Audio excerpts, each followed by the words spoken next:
పేద ప్రజలకు కాశీ విశ్వేశ్వర దర్శనార్థం శ్రీ కాశీ ఆశ్రయ ట్రస్ట్ ఆధ్వర్యంలో 9 రోజుల పాటు ఉచిత కాశీ యాత్ర నిర్వహిస్తున్నట్లు శ్రీ కాశీ ఆసియా ట్రస్ట్ వ్యవస్థాపక అధ్యక్షులు అశోక్ గుప్తా తెలిపారు. ఉచిత కాశీ యాత్రలో భాగంగా సికింద్రాబాద్ రైల్వే స్టేషన్ నుండి 50 మంది భక్తులను పంపినట్లు ఆయన తెలిపారు. 9 రోజుల పాటు జరిగే ఈ కాశీ యాత్రలో భక్తులకు సకల సదుపాయాలను కల్పించినట్లు ఆయన పేర్కొన్నారు. ఈ సందర్భంగా అశోక్ గుప్తా మాట్లాడుతూ పేద ప్రజలకు కాశీయాత్ర చేయాలన్న సంకల్పం ఉన్నప్పటికీ ఆర్థిక పరిస్థితి బాగాలేని వారిని గుర్తించి వారి చేత ఉచిత కాశీ దర్శనం చేయించడం మహాభాగ్యంగా భావిస్తున్నట్లు ఆయన తెలిపారు. ప్రతి నెల 40 మందిని తమ ట్రస్ట్ ద్వారా కాశీయాత్రకు పంపిస్తున్నట్లు తెలిపారు. ఉచితంగా రైలు ప్రయాణంతో పాటు కాశీలో వసతి భోజన సదుపాయాలను కూడా కల్పిస్తున్నట్లు ఆయన వెల్లడించారు.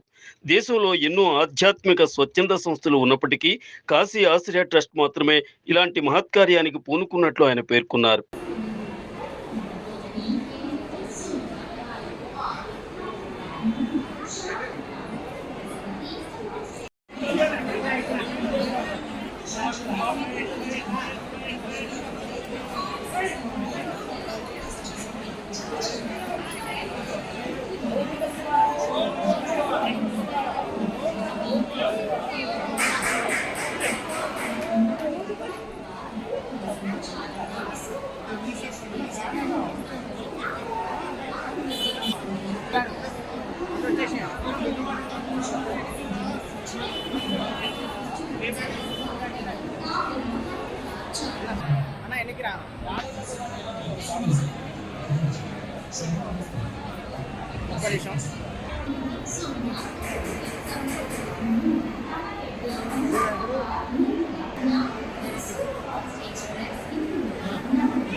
శ్రీ కాశీ ఆశ్రయ ట్రస్ట్ ఆధ్వర్యంలో ప్రతి నెల కొంతమంది బీద వాళ్ళకి ఉచిత కాశీ యాత్ర చేస్తున్నాము.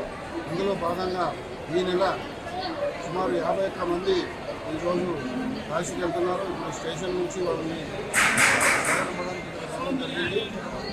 ఈ యొక్క ట్రస్ట్ మెయిన్ ఉద్దేశం ఏంటంటే ఏ ప్రభుత్వం కానీ ఏ సేవా సంస్థ కానీ చేయనటువంటి సేవ చేయాలనే ఉద్దేశంతో ఉచిత కాశీ యాత్ర అనే పథకాన్ని ప్రారంభించాము.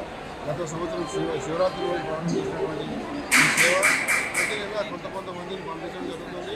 ఈ నెల మాత్రం 51 మందికి ఎంపిక చేయడం జరిగింది.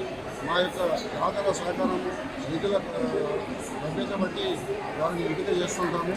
ఇది పర్మనెంట్ ప్రాజెక్ట్గా మేము నిర్వహిస్తున్నాము. ప్రతి నెల కూడా కొంతమందిని పంపిస్తుంటాము. మా దగ్గర 100 అప్లికేషన్స్ ఉన్నాయి. వారికి ఎలిజిబిలిటీ ఉన్న వాళ్ళందరూ కూడా సెలెక్ట్ చేయడం జరుగుతుంది. వారికి రానుపోను టికెట్స్ మరియు ఇక్కడ 9 రోజుల వసతి భోజనము చుట్టుపక్కల సైట్ సీన్ చూడడానికి వారికి చేతి ఖర్చులకు ఒక 200 రూపాయలు ఇవ్వడం జరుగుతుంది. ఈ విధంగా దేశంలో ఏ సేవా సంస్థ చేయనటువంటి నూతన పథకము మరియు అందరికీ శివుని అనుగ్రహము శివుని దర్శనం కావాలనే ఉద్దేశంతో ఈ యొక్క పథకాన్ని రూపకల్పన చేశాము. మాకు దాతల నుంచి కూడా మంచి స్పందన వస్తుంది. చాలామంది కూడా వారు స్పాన్సర్ చేస్తున్నారు. ఎందుకంటే ఏ సంస్థ ద్వారా కొంతమంది దాతలు తీసుకొని వాళ్ళకి బీద వాళ్ళకి ఈ యొక్క పథకాన్ని సేవ చేస్తున్నాము. అందులో భాగంగానే ఈరోజు హోలీ రోజు 51 మంది కామారెడ్డి వాస్తవ్యులు వీరంతా బీద వాళ్ళు భజన బృందము ఎక్కడ పుణ్య కార్యక్రమాలు ఆధ్యాత్మిక కార్యక్రమాలైనా భజన కార్యక్రమాలు చేస్తుంటారు. సో వారికి ఈ యొక్క అవకాశం కల్పించండి నాకు అప్లికేషన్ రావడం జరిగింది. వారందరినీ పరిశీలించి వారికి ఈ యొక్క అవకాశాన్ని కల్పిస్తున్నాము. ఈరోజు వారికి అందరూ కూడా ఆనందపడడానికి ఇక్కడికి కమిటీ మెంబర్లు అందరూ కూడా ఇక్కడ రావడం జరిగింది. వారు ఈ యొక్క యాత్రను పబ్లిక్తో చేసుకొని శివుని అనుగ్రహం పొందాలని ట్రస్ట్ ద్వారా